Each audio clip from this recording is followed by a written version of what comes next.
Today, I'm going to discuss the need for better highway lighting. Now, I want to start off with a question. Could this be your mother?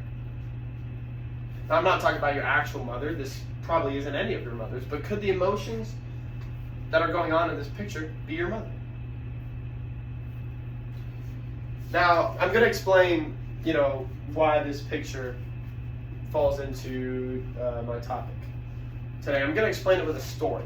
The story goes that a mother is eagerly waiting at home for her son to get home from college. Hadn't seen him in about 2 months, really excited. He misses her, she misses him, right? Well, the son said that he left about 2.5 hours ago. The drive only takes about an hour and a half. And as the minutes pass and the hours go by, she still hasn't heard from him, so she starts to worry. So she calls him, texts him, calls friends, tries to figure out where he is, but she can't get a hold of him, can't get a hold of his friends. And so in the middle of her frantic episode, she gets a call. She gets a call, and that call is from the police.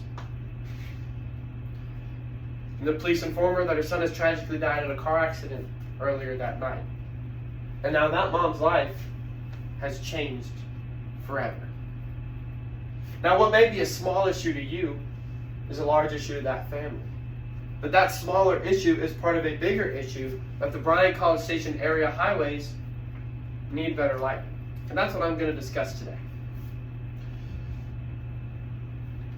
My first main issue starts off with a question. Have you ever driven tired? Now that may be a rhetorical question. Of course you guys have driven tired. Everybody has driven tired. But drowsy driving is a pretty big issue. The CDC states that drowsy driving is a dangerous combination of driving and fatigue or sleepiness. It's that dangerous combination, right? You're fatigued, you're sleepy, reaction times are less, But drowsy driving in the city is different than drowsy driving on the highway. Think about going, 35, 30 miles an hour. Now think of going 70 or 80.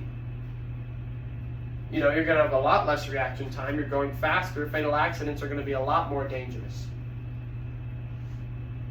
And especially with ununiform lighting, those things are heightened. In an article titled Vision and Driving in the United States, Chris Johnson states about highway lighting that the span of usable vision is smaller due to the non-uniform lighting of the highway.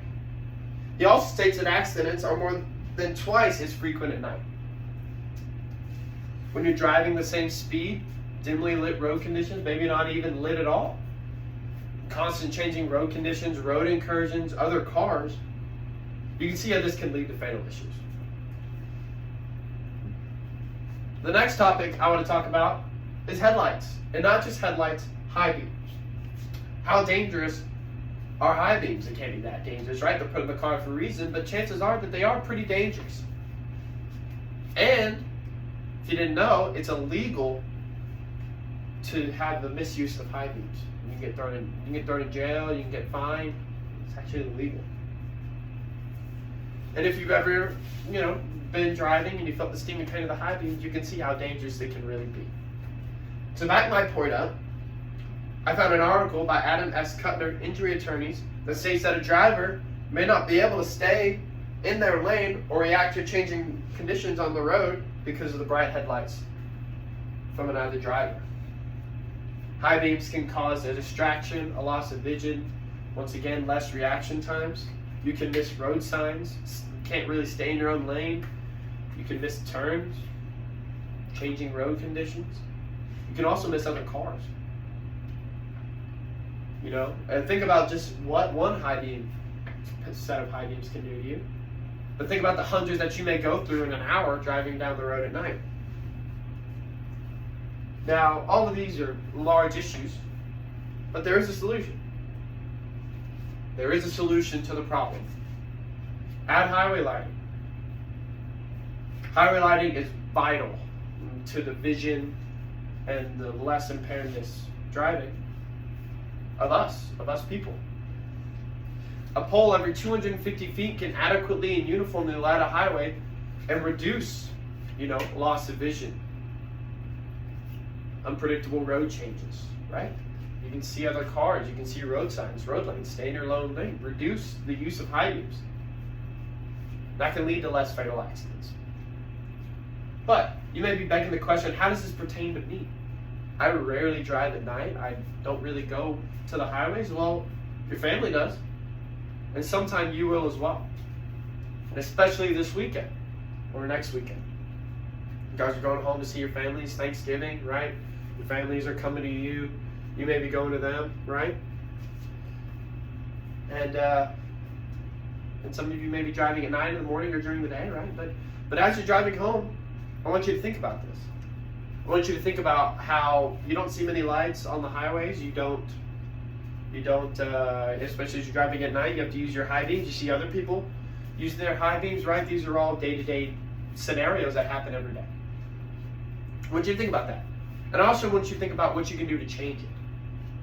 You can go to the courthouse, you can send an email, you can vote. I know voting's already happened, but you can vote, right? Because these are big issues. But on a less somber note,